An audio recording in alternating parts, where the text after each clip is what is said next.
Dan yang kedua, konsumsi makanan yang berserat tinggi seperti buah dan sayur. Dan yang ketiga, hindari makanan yang berlemak tinggi seperti daging dan jeroan. Dan yang keempat, hindari makanan yang mengandung karsinogen ataupun pengawet. Dan yang kelima, sempurnakan dengan olahraga secara teratur. Namun pertanyaannya Bapak Ibu, dari kelima poin ini yang paling susah dilakukan poin berapa? 4, kata ibunya langsung. Selain dari 4, ada lagi Bapak Ibunya? Setuju nomor 4, Bu? Setuju ya? Karena benar sekali. Menurut riset lapangan kami, yang paling susah itu poin nomor 4, menghindari makanan yang mengandung pengawet ataupun karsinogen. Mohon maaf Bapak Ibu, contoh kecilnya saja, di rumah kita menggunakan rempong nggak Bu? Kalau sapi, jamur itu masih hal kecil, belum lagi di luar sana. Beras, buah, ikan sekarang sudah ada pengawetnya. Kita semua sudah dikepung dengan bahan pengawet. Namun jangan khawatir Bapak Ibu, jika terasa susah dari dalam diri kita mencegah tumor dan kanker, kita beralih ke preventif dari dalam diri kita, mencegah tumor dan kanker. Caranya seperti apa? Yang pertama, lakukan suntik imunisasi kekebalan tubuh. Suntiknya dilakukan 3 kali selama 3 bulan. Nama suntiknya HPV, Human Papilloma Virus. Ada yang sudah suntik Bu? Pak? Belum?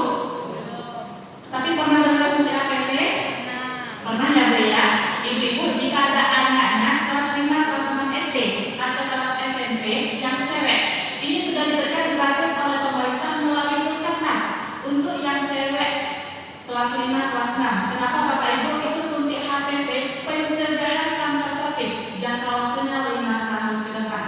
Namun Bapak Ibu, ini belum diberikan kepada kita yang umum secara gratis. Karena kenapa? Mengingat biaya 1 kali suntiknya memakan biaya 1.500.000. Wajib 3 kali suntik. Jadi berapa Bapak Ibu? 4.500.000 untuk pencegahan kanker serviks saja. Kira-kira mahal nggak Pak Bu? Mahal ya Bu ya? Jika terasa mahal, jangan khawatir. Kita bisa beralih ke cara yang kedua. Caranya seperti apa? Yang kedua ini gratis dan juga bisa kita dapati di sekitar keliling kita, tumbuh-tumbuhan. Caranya seperti apa? Menurut Ikatan Dokter Indonesia, mengkonsumsi tumbuhan alami yang mengandung zat anti kanker. Nama zatnya RIP, ribosome inacting protein. Bapak Ibu tahu tidak? Tumbuh-tumbuhan yang sudah ada ISO-nya mengandung zat anti kanker. Yang mana tumbuhan ini lebih bagus dari suntik HPV, karena HPV hanya untuk pencegah kanker serviks. Tapi tumbuhan ini mampu mencegah segala jenis tumor dan kanker pada tubuh kita. Jangka waktunya 5 tahun ke depan juga. Ada yang tahu Bu? Di sini ada 3 tumbuhan yang sudah ada ISO, izin internasional yang sudah ada. Ada yang tahu Bu? Salah satunya apa Pak? Kelor. Kelor benar sekali Pak. Tapi kelor ini memiliki zat anti kanker 35%, belum termasuk ke dalam ISO. Karena kenapa? Tidak boleh dikonsumsi sama penderita asam lambung. Ada efek sampingnya. Ada yang tahu lagi Bu Pak? Apa Bu? Kriket.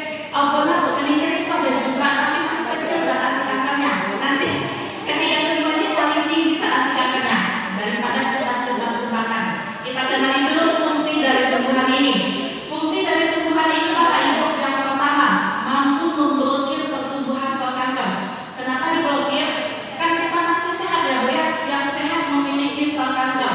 Jika kita konsumsi tumbuhan itu nanti mampu untuk pencegahan tumor dan kanker untuk kita yang masih sehat, untuk pencegahan. Yang kedua, mampu menonaktifkan perkembangan sel kanker.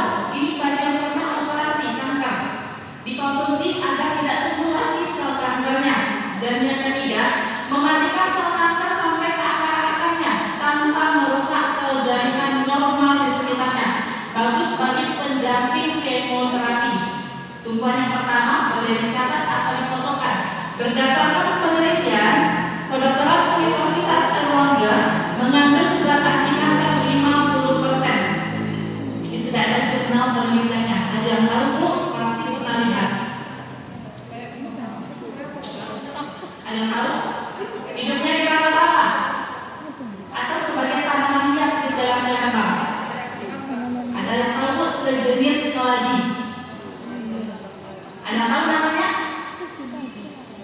sejenis keladi, bukan tua-tua keladi ya Bu ya. Namanya keladi tikus. Pernah dengar Bu? Pernah. Tapi pernah lihat? Belum pernah juga. Belum pernah. Tidak apa-apa. Masih ada Tuhan yang kedua dan ketiga.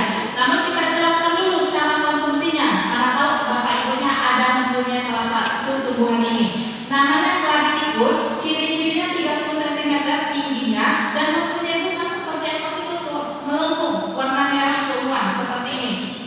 Nanti cara konsumsinya untuk kita pencegahan, ambil batang daun bunganya semuanya diambil, tinggalkan akarnya. Kemudian direndam dengan parutan air kunyit selama 24 jam karena mengandung getah. Setelah direndam, dibersihkan, dikeringkan di dalam ruangan. Jangan sampai terkena sinar matahari Bu, nanti hilang zat anti kankernya. Apabila sudah kering, jadikan bubuk halus seperti bubuk kopi. Dosisnya untuk kita pencegahan tumor dan kanker.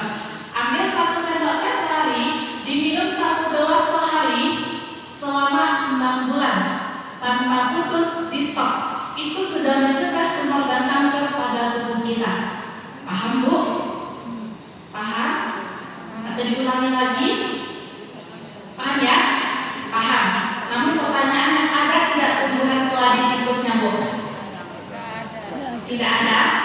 Kalau tidak ada, jangan khawatir. Kita beralih ke tumbuhan yang kedua.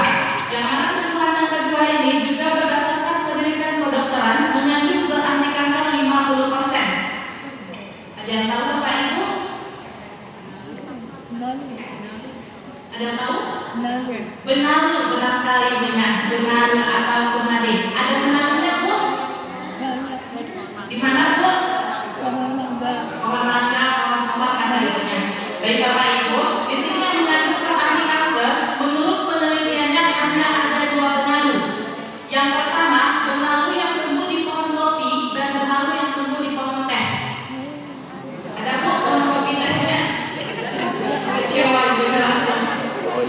Namun jangan khawatir, nanti ibunya jalan-jalan ke Malang, boleh nanti diambil benalunya ya Bu ya, untuk kita pencegah. Ini juga bagus untuk kencing batu. Saya ajarkan cara konsumsinya.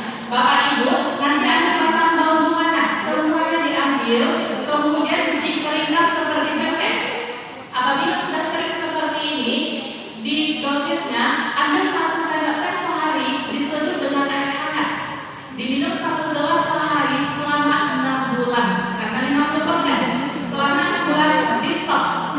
Itu sudah mencegah tumor dan kanker pada tubuh kita 5 tahun ke depan. Paham Bu? Paham? Diseduh. Oh itu sekitar itu Pak, sekitar diseduhnya 1 gelas sehari dengan takaran air 250 ml air hangat. Diseduh 1 gelas sehari selama 6 bulan. Oh dia ada perubahannya sedikit, sekitar 5 menitan aja Pak, nanti ada perubahan sedikit. Dari aromanya sudah keluar, kalau sudah keluar aromanya itu baru nanti boleh dikonsumsi. Paham Bu Pak? Paham ya? Namun pertanyaannya, ada tidak tumbuhan benalu kopinya di sini? Tidak ada yang sangat jauh. Jangan khawatir, kita masih tunggu ada tumbuhan yang terakhir. Mudah-mudahan ada ya Bu ya. Kalau tidak ada juga, saya tidak tahu lagi nanti Bapak Ibunya pencegahan dari mana.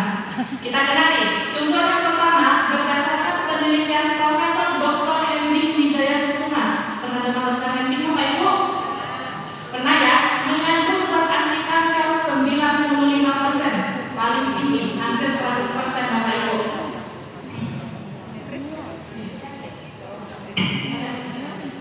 Itu terakhir. Ada Pak Bu yang tahu namanya? Apa Bu? putih. Temu, benar sekali. Temulawak. Namun itu jangan keliru. Di sini kan temulawak ada yang kuning, ada yang hitam. Di sini putih bersih. Kalau kuningnya kita kupas, kita buka, itu putih bersih. Namanya temulawak putih atau temu putih. Bukan kunyit putih. Ini seringkali keliru saat kita sosialisasi. Kalau kunyit putih, saya kasih tahu ciri-cirinya. Kalau kunyit putih dari segi umbinya kecil seperti kacang tanah. Tapi kalau temu putih besar seperti umbi talas. Kemudian dari segi daunnya, kalau kunyit putih tidak ada ruas ungu, tapi kalau temu putih ada ruas ungunya,